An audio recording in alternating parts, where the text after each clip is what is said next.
Amnesia came out 8 years ago now.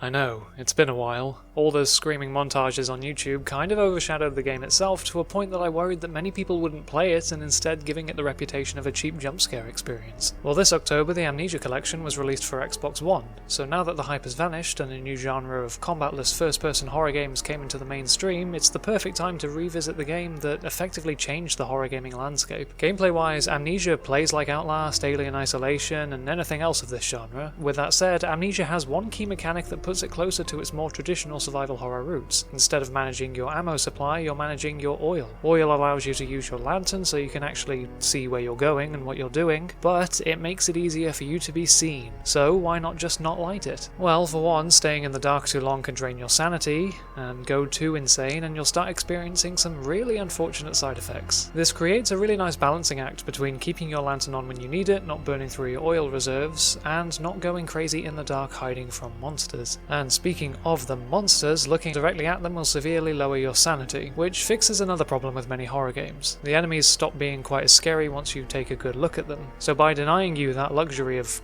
just looking at them, as well as requiring you to turn off your lantern and stay in the dark, you rarely capture full glimpse of them, heightening that fear of what exactly they are. But the times you do briefly see them, well, I mean, personally, I find them just bloody horrific. In this collection you also get the sequel, A Machine for Pigs, which admittedly is less involved, but I do think that it gets a bad rap. It's often referred to as a walking simulator, which I think is really unfair. Yes, there are less puzzles and less sections that require you to outwit monsters, but the story itself I found to be very compelling, and the revelations therein really unsettling. I'd love to say what I mean there, but doing so would ruin some of the really disturbing realizations. What I will say is that one early section has you navigating between the walls of a mansion, but I don't want to say any more than that. The Amnesia collection feels more relevant now than ever despite its age, and I'd highly suggest Xbox One owners to pick it up for a terrifying experience this month.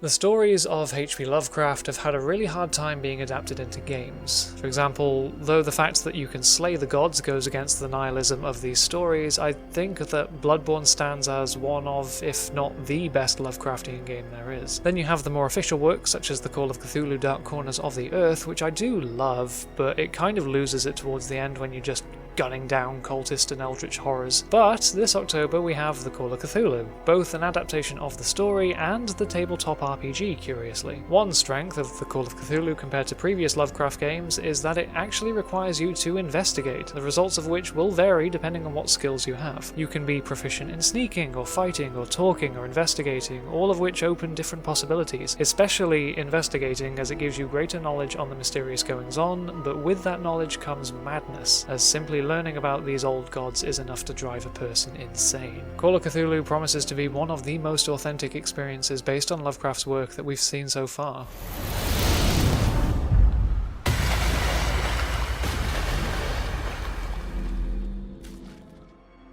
And finally, one last spooky game for the spookiest of months, Home Sweet Home. Now originally this was released on Steam last year. Home Sweet Home is a horror game from Thailand, and just that it's from Thailand makes this interesting, because the best horror is that which we don't understand and confuses and yet intrigues us, and Home Sweet Home is focused on Thai folklore and myths, so the entities and hints of wrongdoing are made even more strange and unfamiliar because, well, I don't know anything about Thai beliefs. Home Sweet Home is unpolished in some areas, but for an indie game it has some really striking and disturbing visuals and a really engaging mystery. And it's also, you know, really quite disturbing and unsettling, which, let's face it, is the main selling point.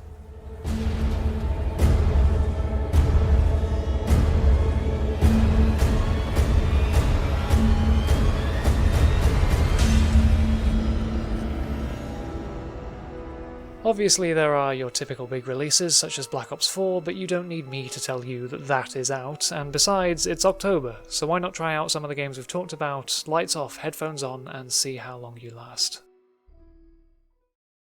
If you're buying or selling, whether that be films, games, tech, or phones, don't forget to check out the website at webuy.com.